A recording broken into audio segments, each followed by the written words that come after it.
Welcome to Buddhist for Truth. Today is September 29th, 2021, and our question is, what is a Buddhist life? We're with Mark and Bhante G. Varapanya. Do you want to start off, Mark? What's your philosophy on what is a Buddhist life? Well, that's a big question. Yeah. So coming from the Zen perspective, which is basically as a layman.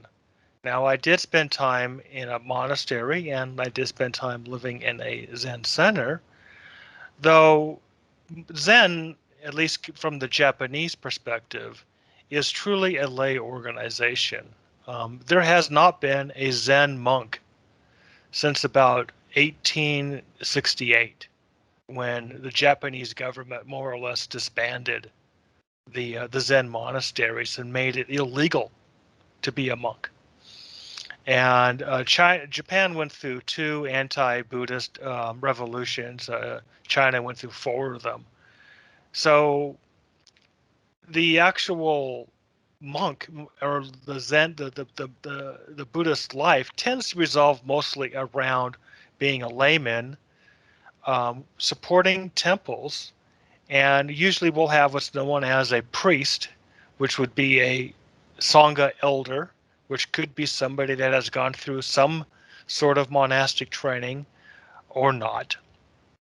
And but generally, a priest is somebody who would be an elder, and in we would call them a roshi in the Japanese sense, or in the American Zen centers. So, according to Zen, we would live a life of humbleness. We would live a life of charity. We would live a life of meditation, and we would also live a life of contemplation.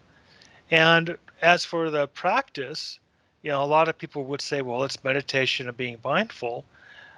As you would advance, you would say, well, it's meditation, being mindful of my own suffering and how to purge my suffering by relinquishment and renouncement. So as we would progress in our practices, we would relinquish and we would renounce those things that I call myself or that I build identity on. So that would be the Buddhist life. A lot of people would say that we live a lay life. We would have children, we would have families, we would get married. But overall, we would try to live a life of peace, serenity, and always keeping in mind the teachings of Buddha. Very good. How about Bhante G? What's your response? Since you're really living the life being a monk. A true monk. We're full-time, we're part-timers. He's the real deal. Let us have it, Bhante. I'm all ears. I can't handle pressure. It's too much pressure. Yeah, I don't even know why I ask these questions. I always get myself in a tangle here because I don't even know the answer to my own question. That's why I ask the question. It's like, what is a Buddhist life? Sometimes I even ask myself, what is a monk? I've had some run-ins with people and I've been accused of many different things and in life and this and that. I've had arguments and, you're a fake monk. And then people say, no, you're the real deal. Some people call me a fake monk. Some people call me like my mother's friends, my friends think you're a saint, but I'm telling them, do they know you? I'm like, thanks, Mum. Thanks for the vote of confidence, Mum. Well, I never get accused of being a saint, so you're doing something right. Like my mum's Catholic friends, like when I used to go alms round and they used to come out and give me food when I used to stay in the temple in my old hometown. They were quite supportive, the Italian mums. They'd come out and put food in my bowl. And they were actually inspired by the whole, like I would do it in no shoes. I'd walk 5 kilometers every day in the area I grew up in. It's so strange. So I guess that's the Buddhist life for me. Like all my old friends, all their mothers and fathers, everyone, or their kids, every time they'd see me, they'd be like this, like that. They'd be, I'd see them on the street, I'd wave, and they'd kind of put their heads down and walk off. as if they didn't hear me, things like this. Very few people out of my whole neighborhood could understand it, because we'll get into my history some other day. But yeah, the Buddhist life, I question that myself, because for me personally, Buddhism to me is the cessation of dukkha, the cessation of stress, the cessation of ignorance, the cessation of dukkha, or dukkha samudayo, which is the origination of dukkha, which is avidya, which is ignorance, because of craving and clinging, because of not knowing, right? So to me, the Buddhist life is living in a way that kind of aims at that in your daily lifetime. So yeah, you can have your family, you have your kids, you can have your lifestyle if you're a layperson, and do whatever you want and enjoy it. But also to remember that in Buddhism we have an aim. Like, if you can't go to Nibbana, at least the second aim is to go to heaven. And the third aim is, if not heaven, then at least a good rebirth in the human plane, and to strive for that. But also for happiness here and now, blissfulness here and now. So for me, following the Buddha, or living the Buddhist life, is encompassing all those things, and trying to stick to the very hard discipline of do no harm, which is the very, very hard one. But if you can achieve it, you've done very, very well. Do no harm to yourself, do no harm to others, right? In body, speech, and mind. So, I mean, the Buddhist life, to me, now coming into my perspective as a monk, this is where I get, it sounds discriminatory and probably racist or bigoted. But for a monk, no, there's only one aim, at least for me anyway. Like, I'm only doing this, I've only made these sacrifices, and I only live this way because it gives me an opportunity to practice, to meditate, to do what I need to do. Occasionally spread Dharma. I've been doing some videos regularly, but basically always dwelling and reflecting on Buddha's life, Buddha's words, and Buddha's teachings. I think that is the definition of a Buddhist life. Very good. I guess my take on what is a Buddhist life, I'll just talk about myself personally. For me, it's my whole worldview. Like, I think all 8 billion people have some worldview, whether they can express it or not, or know or not. They have some view. I think Buddhism is a view of a reality, but it was quite very thorough on his worldview, and number one is right view. So I feel that Buddhism is my worldview. So it's very deep and very personal. I've been a Buddhist for 30 years, so it's very important, very, very meaningful to me. And at the core of it is really faith in the Buddha as an historical figure. He's the historical person that I value the most in all of human history. I have the most faith in. I reflect on his life, think about his life, and visualize him like on the banks of the Ganges River, trying to get an idea of what he looked like. It gives me a lot of confidence that I know that he was a human being. He really did this. He really existed. He really got enlightened. So being a Buddhist means having that faith and having a relationship with other Buddhists. For me, with monks, my relationship is basically through YouTube or through videos, like monks that I know, monks that I follow, like you and Panabasa and others, listening to their talks. So my Buddhist relationship with the world is largely sitting in my apartment on my computer.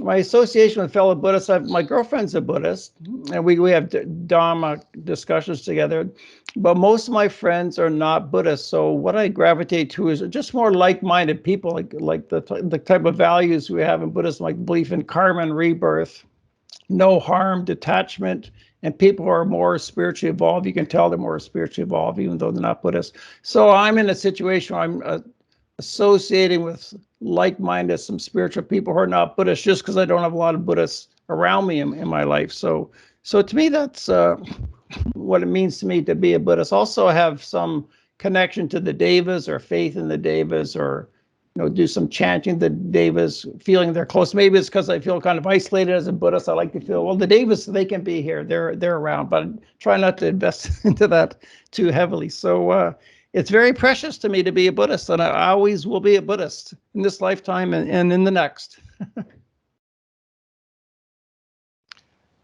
I think a lot of people become Buddhist because they innately know that this phenomenal world is illusionary. They may not necessarily say it like that. They may not necessarily, um, fully comprehend it like that, but something inside of them knows that little tiny voice. It's sort of like if somebody whispered in your ear, "Hey Neo, you're in the Matrix," and you think about it, go, well, wait a minute, is this really real? Is this what's happening and what I'm seeing in this phenomenal world actually happening? And I think a lot of people realize that. I think a lot of people, especially in the West, come from the Abrahamic paths, whether they be Jewish or Christian. Sometimes even Muslims come to Buddhism, and the one thing I've heard from is that they have not had any religious experience. They have not had any profound insight. They have not had any stirrings of a religious view. So when people come to Buddhism now, and I think the reason why they want to be a Buddhist is they're seeking a religious awakening. They want to scratch the paint off the window, so to speak, and see if there's truly is. Does this reality really peel away to show a truth that is out there, but this reality that we're in is just a shell, a simulation, a matrix, so to speak. And I think a lot of people want to have faith. They want to believe in the Buddhist teachings, but I believe that they're looking for that little tiny bit of spiritual experience. And that was what the Buddha said. And I think that's what captivates them. The Buddha didn't say, oh, just believe these words because I said them. The Buddha said, come here and see for yourself. Don't believe this because I just say so. You can do this. And I think that's why they come. And I think that's why they try so hard. And I think that is something that we should, I try to encourage, and I try to keep people that's the goal, is to see it. There are those of us that have seen it, and there are those of us that have seen a whole lot of it, and there's a whole lot of it. Some of us have seen just a tiny bit of it. But when you see it, you can't go back. You can't unsee it. It changes you. Yeah, yeah, they're very good points. So I think in summation, if you could summarize what a Buddhist life is in say one sentence, how would you summarize it? That's probably too hard. Really, I would say it is peeling away the paint of illusion that we've created over ultimate reality. That's a good. I would say something like, turning away from suffering, or suffering, the end of suffering, like inclining your mind away from suffering towards happiness. Yeah, I guess achieving bliss, achieving wisdom. That's not really a sentence, is it? Well, wisdom is very important. Yeah, that's a good point. It helps. It helps. Yeah, I don't know. It's a hard one, but I guess that question is just trying to define what actually like life as a Buddhist is, because it's not that we have a real lifestyle, because we've got a goal. There's a practice, So, but for some people, what I've noticed in Buddhism, everyone's at different levels, particularly with monks. Everybody's a different level of maturity, and it's whatever floats your boat, I guess. But in the end, as long as you're practicing something every day and you're sticking to something, you'll learn and grow from something, right? From doing that something. Yeah.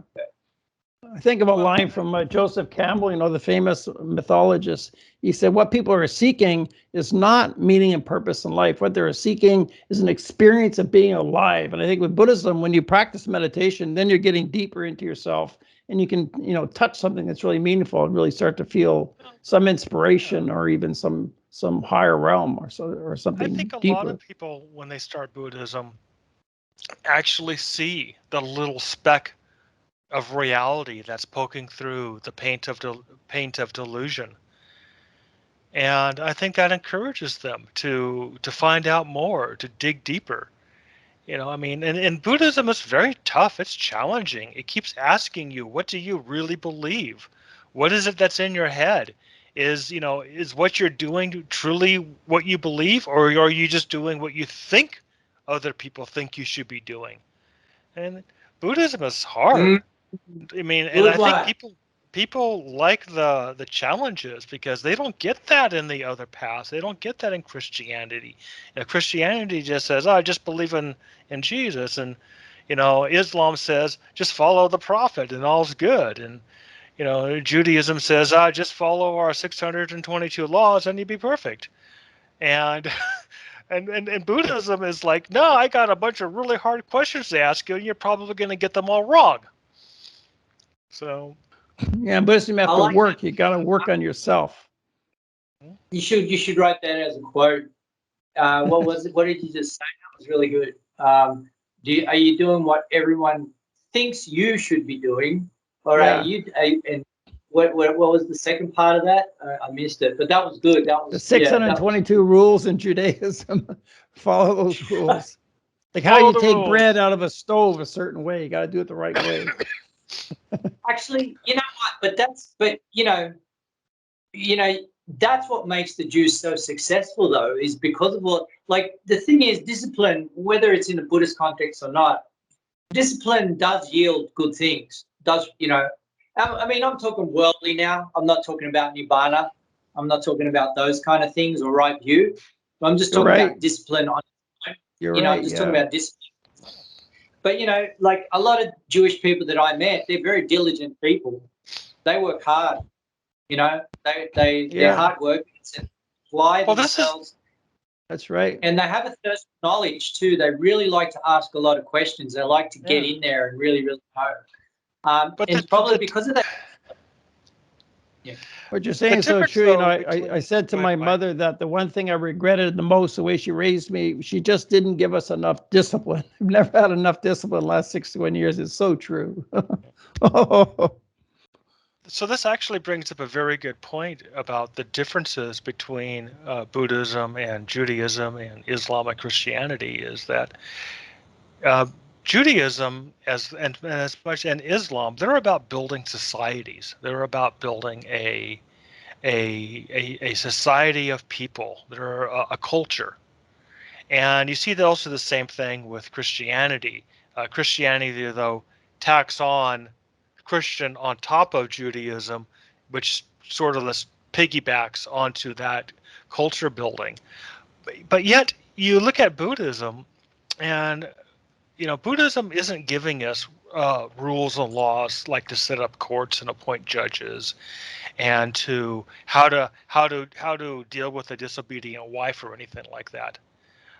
We tend to be a very different kind of culture. I would almost say a parallel society.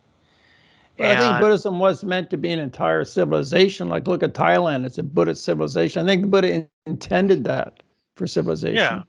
Well, I mean, it's a civilization on a monarchy, but Buddhism isn't the monarchy. It isn't the civilization.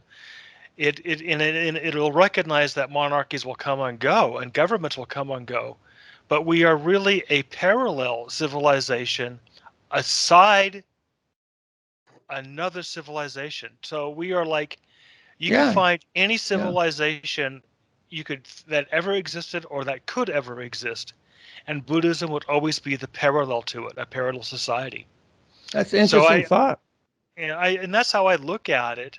And so when you say you want to become a Buddhist, really what you're kind of saying is that you want to live differently than the mainstream society that is not Buddhist. You want to live in a parallel society. And that's fine. I mean, you could say, okay, I don't want to live like the average American lives, brainwashed by TV and, thinking all kinds of immoral and unwholesome things are okay. I want to live differently. And so you have Buddhism, but Buddhism exists in parallel to the non-Buddhist societies. It's not a society unto itself. Yeah. Well, we're Well, almost out of 20 minutes. Did you want to add anything to that? The Bhante G. Yeah, Varpanyo? Bhante, please. I just thank you very much to both of you for this interview. I encourage everybody listening to stay tuned to our channel, Buddhists for Truth, and help our channel grow. We plan on doing a lot more things, I guess, maybe. But, we hope to continue this series of talks, and I hope the viewers are enjoying it. If you want to leave comments, please subscribe or leave some comments. We'll all be happy to answer your questions. We're also creating a little Buddhist for Truth Telegram group, like a chat group where you can come and join in if you like. We'll put the links in the description soon. Okay, thanks a lot.